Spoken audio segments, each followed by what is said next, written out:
Jasmine, you could have just told me you were a bouncing fictional character on Winnie the Pooh that identified as a tiger. Megan, I'm sorry to break it to you, but that's Tigger. I'm a Tether! You guys, today I am excited. I feel very special today because I have... No, wait, I feel like this is a unique moment for me. Like, I have my own slur. I am with mine own eyes depart, ye old yarn yurt with a pink woolen thread, most shameful. It's not pink! It's fuchsia! Oh. He's a knitter! Knitter! Knitter! No, I'm not a knitter. No. Now, if you haven't seen Euphoria, let me introduce you to a character by the name of Alamo Brown. Now, he's your all-American, Black American cowboy from the South. I don't think they're from the South. I think they're from LA.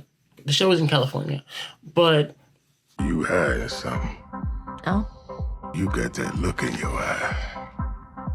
Like a motherfucking rat.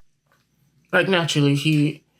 I thought he did a very believable job of playing this African-American character.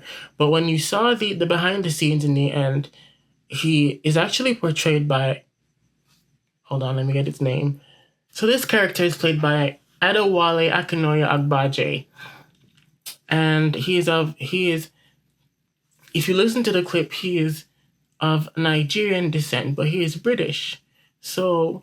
I heard him speak with his real accent, and I'm like, man, what the fuck is that? Like, how the fuck you do that? You walk up into my house, dance with my girls, and you don't even introduce yourself. Yeah, it is the quintessential intro to Alamo Brown. So, by all technical terms, he is not African American. Now, what is African American? Let's define that real quick. Now, a rough summary of a definition: African Americans are an American ethnic group predominantly descended from enslaved Africans. So they trace their ancestry to mainly West Africa by way of the slave trade, to the U.S. specifically, not anywhere outside the USA. And that is the line that divides the African American from the Black person living in America. And this is an issue that you may see as important or not important, but a lot of times it comes up when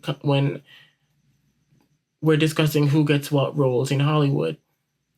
We've seen Cynthia Erivo get questioned for playing Harriet Tubman, who is an African-American figure. Daniel Kaluuya is also... He plays a lot of Black American roles, but he's also British. You can murder a liberator, but you can't murder liberation. You can murder a revolutionary, but you can't murder revolution. There's actually a Key and Peele skit about this topic. You sold me out, son. Now you're gonna end up with a bullet in your head for it. You can't play me, motherfucker. I'm the motherfucker that plays motherfuckers, motherfucker. Cut. All right, everybody, let's get reset. We are going again. Nigel, that's great. Oh, great. It's smashing. Thank you so much. Yeah, Tom, well, it's been an absolute honor, and what a great opportunity to be here and be able to play an American tough. Well, I'm just so glad that we got you out of that BBC commitment so you can play with us. So. Cheers, mate. Cheers, cheers. Antoine, listen, I'm just not buying that you're someone that was born and raised in the streets of Brooklyn. That's weird, because I actually was born and raised on the streets of Brooklyn. I was in a gang and everything. Most of this stuff actually happened to me. Wow, okay. Well, that's great for us, because I want you to use it, okay? It's good first take. Let's just, let's get going. Let's get going. Thank you, Jim. Scene 5, take 2. And action! You sold me out, son. Now you're gonna end up with a bullet in your head for it.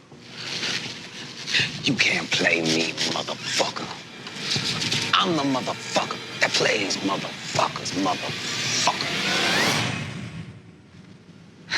Cut. Okay, Nigel, that was great. Oh, brilliant. Just the way you move, especially when you talk, I just really see this character coming to life before my eyes. Cheers, it's fabulous. mate. Cheers. It's fabulous. Antoine, your performance, it's just not quite there yet, okay? I really need to see you make more of a transformation, okay? Like Nigel here. That dude's British. And I don't know how important you think this topic is or isn't, but there's a growing discussion, at least on Twitter, which is like, if you want to take anything over there seriously. On Twitter, there's this growing discourse of, do Black immigrants get to share in the legacy of African Americans and get to share in the legacy that they have built from slavery coming down, and the opportunities given to people who, again, are entitled to that legacy from slavery. So, for example, any kind of hurdles that were overcome by Black Americans for Black Americans, should Black immigrants get those benefits? And I'm thinking of making another video on kind of like the tension between the Black American and the Black immigrant. But that's not really what I want to talk about today. I want to just discuss this term. Oh, I forgot to do an intro. Welcome to Tragic Mike. What do I say before or after Welcome to Tragic Mike? I don't know. I just don't think this is like great for me. I don't want to do it. I want to go home. Like, I can't take the pressure of it. And I've seen the evidence of these differences between Black immigrants and Black Americans. And I've definitely seen sort of that dividing line a lot of times manifest itself. But I remember, I think it was some kind of Black history or something, and I was watching documentation of it was a picture of Herbert Belafonte and MLK coming down, and Herbert Belafonte has so I'm reading the little overview here. If you Google Herbert Belafonte's ethnicity, he's basically, it describes him as a Black American, but it says he's of Afro-Caribbean descent. He was born to a Jamaican mother and a father from Martinique, which is the Caribbean island. So he's a Caribbean guy, but he's of African descent, so he's Black. And he's in the U.S. So he grew up partly in the U.S. and he's known basically for his work in the civil rights here in the U.S. Getting Black people rights during the 20th century and so forth. And you guys, I'm very lazily attacking this topic, but there really is so much discourse online, and there's so much growing conversation online. Conversation online really, really does affect politics and the real world. So when we see people talking about FBAs versus tethers and who gets to speak on what issues that affect Black people in America, I wanted to find quickly what FBA is. It said FBA means fulfillment by Amazon. Not that. Black meaning. So I hate these AI overviews, but in the context of the Black community, FBA stands for Foundational Black American.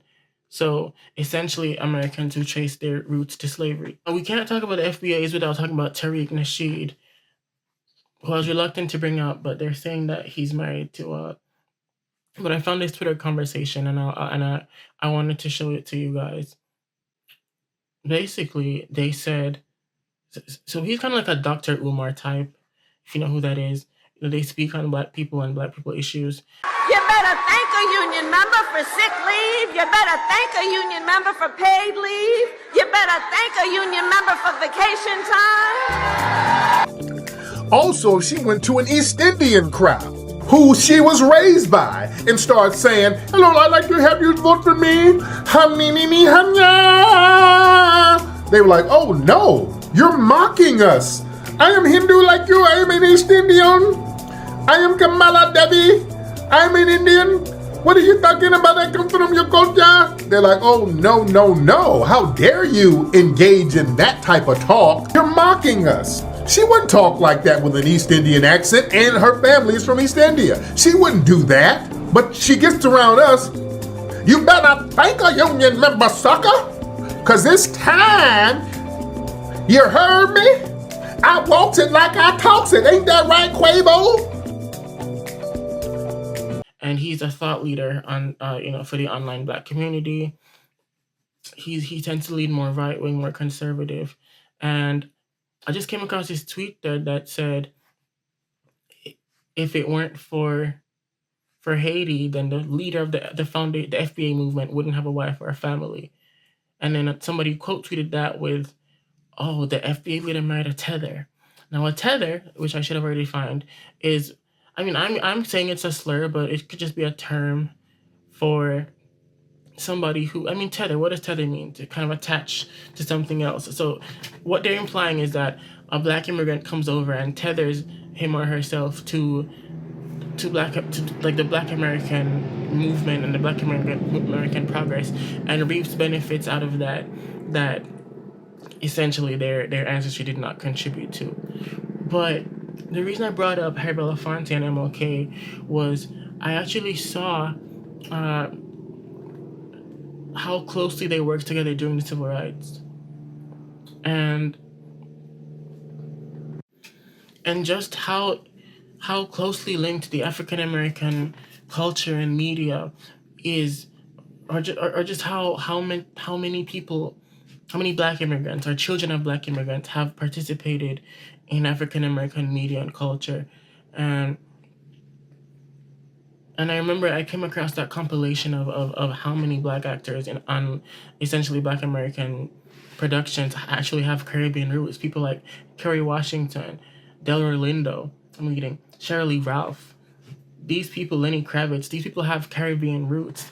And they're actors who, and they're figures who the Black community in America really respects and loves. So I wanted to bring home that fact that I think that this kind of division, this kind of, oh, you don't trace your history here, so you don't get to say or not say. But I really feel like, going back again to civil rights, going back again to like, if the MLK Harry Belafonte thing, that visual burns in my mind. But if that's not enough for you, I want to go into more examples. Kwame Ture was a civil rights activist whose birth name was Stokely Carmichael, and he's known as the one who coined the phrase Black Power. He was born in Trinidad. And he grew up in the U.S.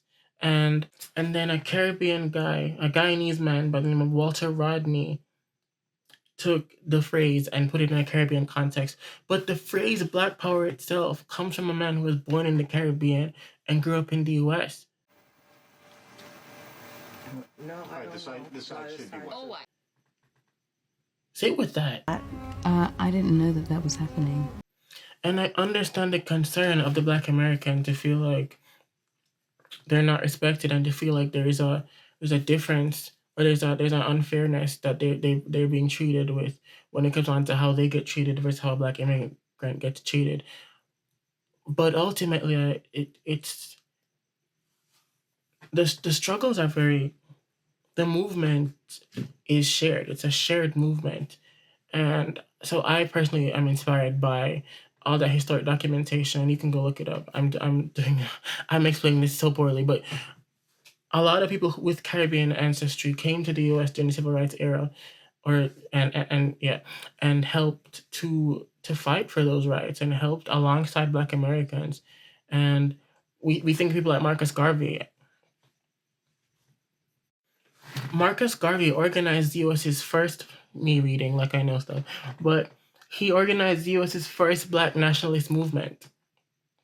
This is a man who was born in Jamaica, then lived in Latin America, then went to college in England, and then came to the U.S.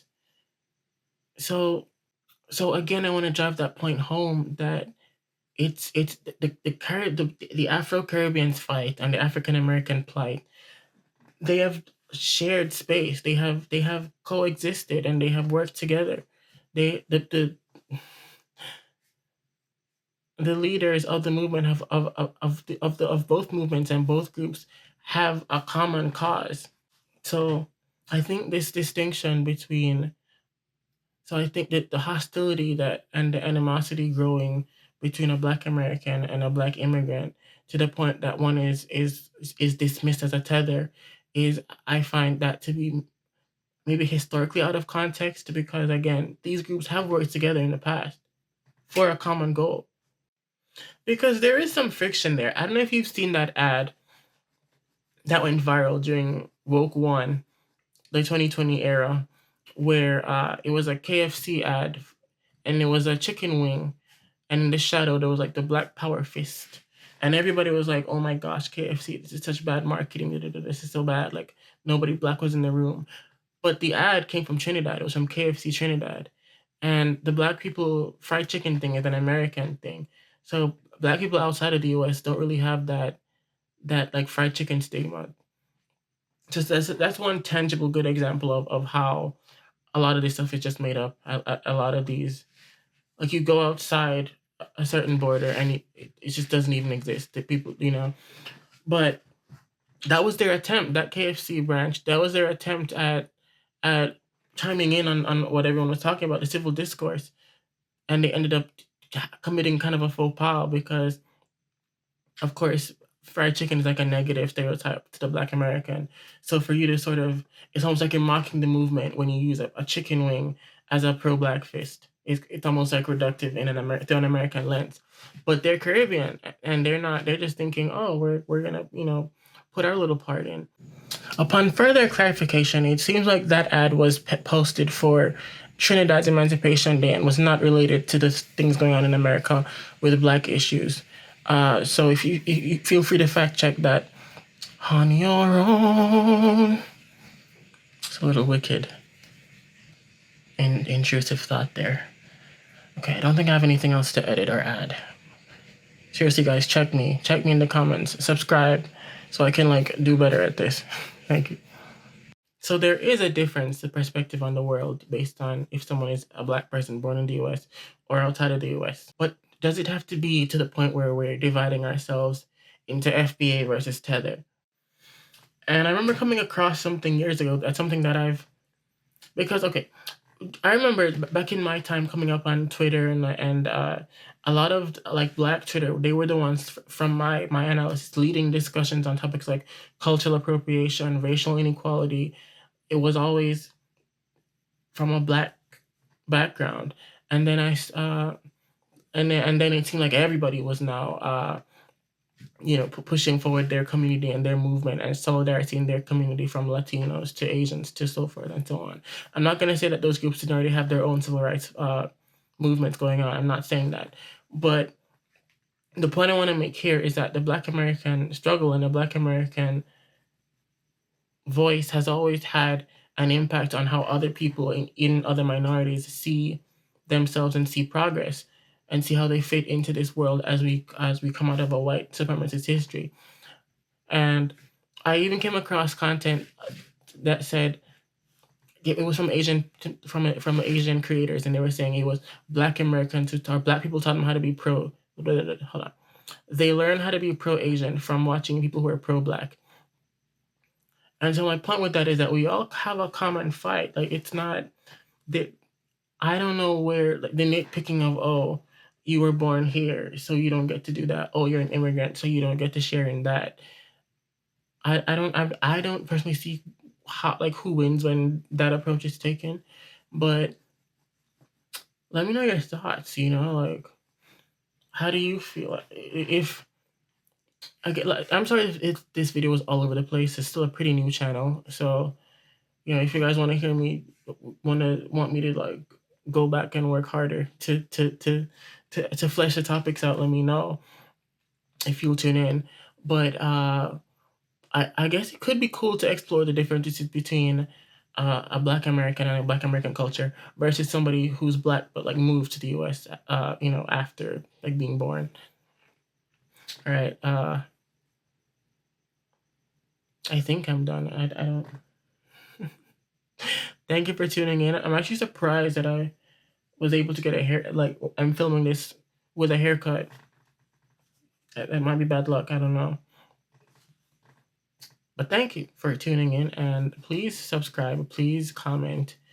Please, even if it's just to drag me, not whatever, just comment. Thank you. They Black people, though. Do you agree? People of color? Yeah. See, she looked at her. She was like, are we? Yeah. I tried to tell my Mexican friend Jorge that. He couldn't get it. He's like, you keep saying I'm Black. I'm not Black. I'm Mexican. I said, well, that's close enough. I say the only difference is you eat jalapeno and your Captain Crunch, but that's quality. I saw him crunch that pepper up. I said, you don't need that much heat. That's why you can't lay down now, that acid reflux. He hold his head back. That match went off in your chest. Yeah, people of color, but Latino people are people of color, though. Some of them don't think so. But in this country, you are anyway. I don't care what you call it. Mexican, Puerto Rican, Jamaican. It's all the same. This country don't see nothing but us and them. And if you ain't us, you them. Because if they pulled up a bus right now and said we was going back to slavery, papa, that mean you too. Get up and head to the exit. Jamaicans, bring the weed, you come on too. Asians, bring the computers, you come on too. And a Honda Accord in case we gotta drive. So no, I'm just playing. Okay, I'm just playing. Y'all took it too sensitive. It's comedy, God dang it. I'm just playing. Oh, I don't know. But that's what I'm just making a point. I'm just saying, we just all one people. We are, and that's how we gotta live. Especially in this social media era. You know, we all one people. You gotta look out for social media. Because it has its place. But I don't, sometimes it's unnecessary.